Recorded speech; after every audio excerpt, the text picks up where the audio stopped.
पर दिख रही है। सबसे पहले मैं आपको नेशनल एजुकेशन पॉलिसी 2020 से संबंधित चीजें कराऊंगा। इसमें जो पेडागोजिकल चीजें होती है वो आपको बताऊंगा।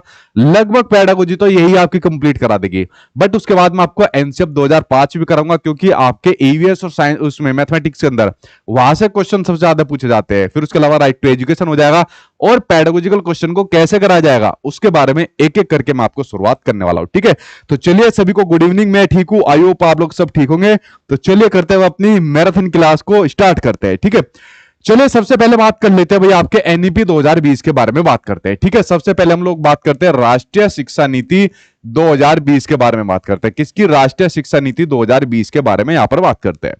अब देखिए, इससे संबंधित क्वेश्चन अच्छे खासे एग्जाम में आते हैं, और वही सब चीजें रिलेटेड इससे मैं आपको बताने वाला हूं। एक एक करके चलेंगे, पहले एनईपी 2020 को कंप्लीट कराएंगे, फिर दूसरे को, फिर तीसरे को, इस तरीके से मतलब कंप्लीट मैं आपको कराऊंगा।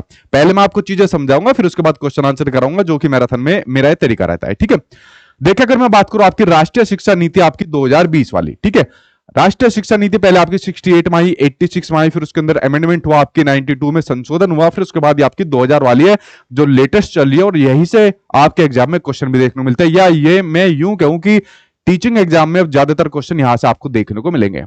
देखिए अगर मैं इसके अंदर मेन पॉइंट अगर आपको बताऊं, क्योंकि इतनी बड़ी शिक्षा नीति है उसको आप लोग नहीं पढ़ पाओगे, जो इंपोर्टेंट चीज आपके एग्जाम के लिए जरूरी है उनको समझना जरूरी है। तो इसके अंदर अगर मैं बात करूं तो आपका सबसे पहले बात करते हैं स्कूल एजुकेशन के बारे में बात करते हैं। ठीक है, आपकी राष्ट्रीय शिक्षा नीति के अंदर अलग अलग चैप्टर दिए हुए, अलग अलग भाग दिए हुए। तो भाग 1 बेसिकली आपका स्कूल एजुकेशन से रिलेटेड है, जो आपका पार्ट 1 बनता है। तो उसके अंदर स्कूल एजुकेशन किस प्रकार से की जाए, कैसे बच्चों को हमें यहां पर पढ़ाना है, कैसे बच्चों को पेडागोजिकल अप्रोच का यूज करना है, वो सभी बातें आपके इस वाले पार्ट के अंदर बताई हुई है। अगर मैं सबसे पहली चीज यहां पर देखता हूं तो वो है आपका स्कूल एजुकेशन यहां पर दिया हुआ है। देखिए स्कूल एजुकेशन का पहले प्रारूप था आपका 10+2 का प्रारूप था, जो आपकी पहले की शिक्षा नीति थी 68, 86 वगैरह में। लेकिन उसके बाद इस वाली के अंदर आपका जो नया फॉर्मेट आया है वो है आपका 5+3+3+4 का, ये नए वाला फॉर्मेट आपको देखने को मिला है। ठीक है, यानी अब आपकी स्कूल एजुकेशन कैसे हो जाएगी, 5+3+3+4 की हो जाएगी, 10+2 अब आपका नहीं रहा। ठीक है, अब ये आपकी जो 5+3+3+4 का ये जो आपका फॉर्मेट है, ये फॉर्मेट किस प्रकार से है उसके लिए देखिए सामने आपको स्क्रीन पर आपको टेबल दिख रही होगी। इसके अंदर मैं आपको एक एक करके चीजें समझाता हूं। जो आपके शुरुआती 5 साल है, शुरुआती 5 साल रहेंगे आपके फाउंडेशनल स्टेज की। मैंने इसको बताया हुआ है FPMS से आप लोग इसको याद करना, फाउंडेशनल, प्रीपेटरी, मिडिल और आपकी सेकेंडरी। ये आपकी 4 स्टेज दी हुई है आपकी राष्ट्रीय शिक्षा नीति के अंदर, कि बच्चों को हमको फर्स्ट क्लास में क्या कराएंगे, उसके अलावा नेक्स्ट क्लास में जाएगा, प्राइमरी के बाद माध्यमिक में जाएगा, फिर कैसे पढ़ाएंगे, उसके बाद आगे की क्लास में कैसे पढ़ाएंगे, इसका पूरा ब्यौरा आपके एनईपी 2020 के अंदर आपका दिया हुआ है। ठीक है, उसके अलावा देखो वीडियो को शेयर भी करते रहिए अपने दोस्त यारों के पास, ग्रुप में आप लोगों ने आई थिंक इसको शेयर कर दिया होगा। ठीक है, ये काम आप लोग कर दीजिए। तो यहां पर अगर मैं बात करूं सबसे पहले आपकी फाउंडेशनल स्टेज की बात करूं, कौन सी, सबसे पहले अगर मैं बात करता हूं फाउंडेशनल स्टेज की बात करता हूं, तो आपके 2 पार्ट में रहती है। कौन सी, एक तो रहता है आपके 3 साल रहते हैं, जिसमें आपकी आंगनवाड़ी या बाल वाटिका के नाम से भी जिसको जाना जाता है। आजकल आपके स्कूल के अंदर इसकी जॉब भी निकल रही है, अगर आप लोगों ने कोई कोर्स किया होगा तो आप लोग इसको अप्लाई कर सकते हो। कॉन्टेक्चुअल है, कुछ समय के बाद आपकी परमानेंट वैकेंसी निकलेगी। ठीक है, जैसे मैंने कहा कि केवीएस के स्कूल में 450 स्कूल मतलब अलॉट हुए, जहां पर आपकी ये बाल वाटिका की जो आपकी क्लासेज है उसको शुरू किया जाएगा। अब देखिए इसको क्यों शुरू किया जाएगा एक एक करके मैं आपके सामने शेयर करूंगा। उसके अलावा 2 साल ये हो गए जहां पर बच्चा अपनी फर्स्ट और सेकंड क्लास को रखेगा, यानी 6 साल से लेकर 8 साल तक का जो आपका टाइम पीरियड है फाउंडेशनल स्टेज का है, यहां पर बच्चों को शिक्षा दी जाएगी। किस प्रकार से शिक्षा दी जाएगी, यहां पर बच्चों को एजुकेशन दी जाएगी बिना बुक के। यहां पर इस वाली जो आपकी पहली स्टेज है, इसमें आपको बच्चों को बुक की जरूरत नहीं पड़ेगी। ठीक है, बच्चों को क्या करना पड़ेगा, बच्चा यहां पर सीखेगा एक्टिविटी के माध्यम से। किसके माध्यम से सीखेगा, बच्चा इसमें सीखेगा अपना एक्टिविटी के माध्यम से, यानी कि गतिविधियों के माध्यम से यहां पर बच्चा सीखेगा। बच्चा यहां पर सीखेगा गेम्स के माध्यम से, खेलों के माध्यम से यहां पर बच्चा सीखेगा। ठीक है, इस प्रकार की जितनी भी एक्टिविटीज रहेगी, क्योंकि टीचर का रोल आपका सेम फैसिलिटेटर रखा हुआ है। ठीक है, ताकि वो बच्चों को सुविधा देगा और उसके बाद बच्चा खुद अपने ज्ञान का निर्माण करेगा, सीख कर करेगा, एक्टिविटीज से करेगा।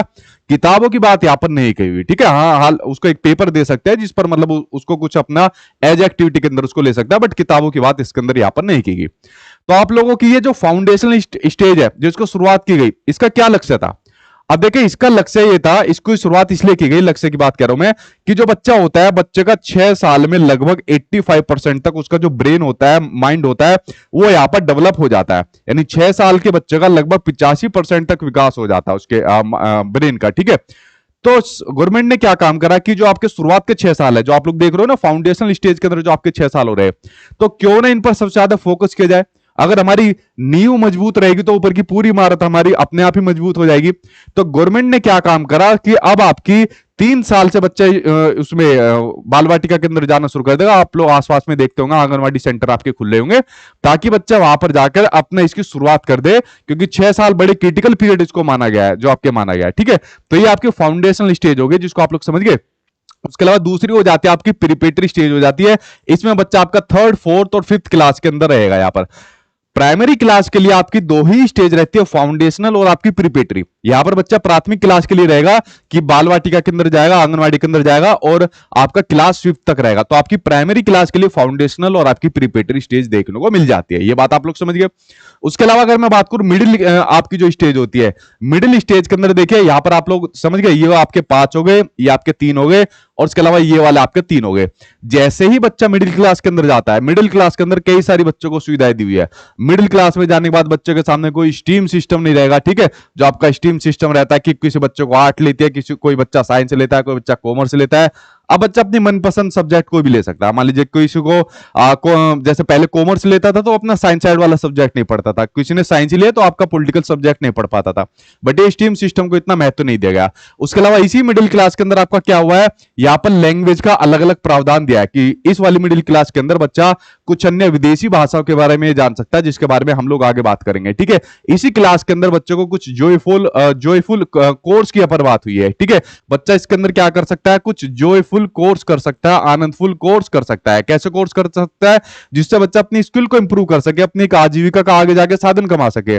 बच्चा यहाँ पर उससे गार्डनिंग से संबंधित कुछ कर लेगा, या बच्चा उसके अलावा जो इलेक्ट्रीशियन होते हैं उससे संबंधित कुछ काम कर लेगा। ऐसी स्किल यहाँ पर बच्चा सीख लेगा। हमारे टाइम में नहीं थी वाली। ठीक है, तो वरना कुछ ना कुछ ऐसी स्किल जरूर हर किसी को आ जाती है। ठीक, उसके बाद ऐसी ये वाली बात आपके मिडिल के अंदर कही गई है। और उसके बाद जो आपकी 4th स्टेज होती है आपकी सेकेंडरी, यहां पर बच्चा 4 साल रहेगा। और इस प्रकार से फिर जो आपके बच्चे का पूरा सिनेरियो यहां पर दिया हुआ है, इस वाली स्कूल एजुकेशन के अंदर दिया हुआ है। ठीक है, आई होप आप लोग इसके बेसिक स्ट्रक्चर के बारे में समझ गए होंगे। अगर आप लोग इसको बहुत डिटेल में पढ़ने जाओगे तो एक क्लास मेरी ये मान के चलिए 2 घंटे इसी के ऊपर होने वाली है। ठीक है, क्योंकि मैंने पेड क्लास के अंदर ही कराया हुआ है, 2 घंटे इसके अंदर लगे थे डिटेल में। बट मैं आपको पूरा मेन यहां पर चीजें करा रहा हूं। ठीक है, तो ये पूरा स्ट्रक्चर है इसका, जो यहां पर सामने आपने स्क्रीन पर देखा।